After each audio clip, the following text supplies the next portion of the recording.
Thiruvananthapuram RCCയിൽ staff nurses നിയമനത്തിൽ ക്രമക്കേടെന്ന് പരാതി. Chief nursing officer Sreelekha R ചട്ടങ്ങൾ ലംഘിച്ച അടുത്ത ബന്ധുക്കളെയും അടുപ്പക്കാരെയും നിയമിച്ചു എന്നാണ് ആരോപണം. പരാതിയിൽ അന്വേഷണം നടത്തുമെന്നാണ് RCCയുടെ പ്രതികരണം. 24 ബ്രേക്കിംഗ്. RCCയിലെ ചീഫ് നഴ്സിംഗ് ഓഫീസർ ശ്രീലേഖ ആറിനെതിരെയാണ് പരാതി.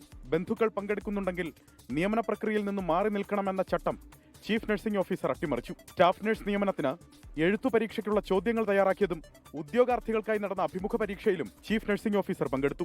ചീഫ് നഴ്സിംഗ് ഓഫീസറുടെ സഹോദരിയുടെ മകൾക്ക് പട്ടികയിൽ 1ാം റാങ്ക്, 2ാം റാങ്ക് മറ്റൊരു ബന്ധുവിനും. പട്ടികയിൽ വന്ന ആദ്യ പേരുകാരിൽ അധികവും ചീഫ് നഴ്സിംഗ് ഓഫീസറുടെ അടുപ്പക്കാരുമെന്നും ആരോപണം. ചീഫ് നഴ്സിംഗ് ഓഫീസറെ തൽസ്ഥാനത്തു നിന്നും മാറ്റി നിർത്തി നിഷ്പക്ഷമായ അന്വേഷണം വേണമെന്ന് മെഡിക്കൽ കോളേജ് മുൻ വാർഡ് കൗൺസിലർ ശ്രീകാര്യം ശ്രീകുമാർ മുഖ്യമന്ത്രിക്ക് പരാതി നൽകി. ഏകദേശം 1000-ഓളം ഉദ്യോഗാർത്ഥികൾ പങ്കെടുത്ത പരീക്ഷയും ഇന്റർവ്യൂ ആണ് നടത്തിയത്. അതിൽ 18 പേര് റാങ്ക് ലിസ്റ്റ് ഇപ്പോൾ പ്രസിദ്ധീകരിച്ചിട്ടുണ്ട്. ഈ 18-ൽ 15 പേരും ഈ ചീഫ് നഴ്സിംഗ് ഓഫീസറെ അടുത്ത ബന്ധുക്കളും പരിചയക്കാരും വളരെ വേണ്ടപ്പെട്ടവരുമാണ്. അപ്പോൾ ആ തരത്തിൽ നടത്തിയ ഒരു പരീക്ഷ റദ്ദ് ചെയ്യണം. 18 പേരുടെ ആദ്യ റാങ്ക് പട്ടികയിൽ നിന്ന് 15 പേരെയാണ് സ്റ്റാഫ് നഴ്സുമാരായി RCCയിൽ നിയമിച്ചത്.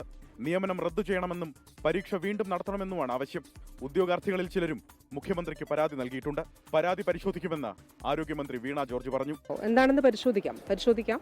എന്തെങ്കിലും തരത്തിലുള്ള പ്രശ്നം അതിലുണ്ടെങ്കിൽ അതിൽ കർശനമായ നടപടി ഉണ്ടാകുമല്ലോ. ക്രമക്കേടിനൊപ്പം അഴിമതിയും നടന്നുവെന്ന് പരാതിക്കാരനായ ശ്രീകാര്യം ശ്രീകുമാർ 24നോട് പറഞ്ഞു. പരാതിയിൽ അന്വേഷണം നടത്തുമെന്ന് RCC അറിയിച്ചു. അലക്സ് റാം മുഹമ്മദ്, 24, തിരുവനന്തപുരം. ലോകത്തെവിടെയായാലും ഏത് സമയത്തും 24 വാർത്തകളും ഓഗ്മെന്റഡ് റിയാലിറ്റി പാക്കേജുകളും എക്സ്പ്ലെയിനറുകളും വിശദമായി കാണാൻ ഞങ്ങളുടെ YouTube ചാനൽ നിങ്ങൾക്ക് സബ്സ്ക്രൈബ് ചെയ്യാം.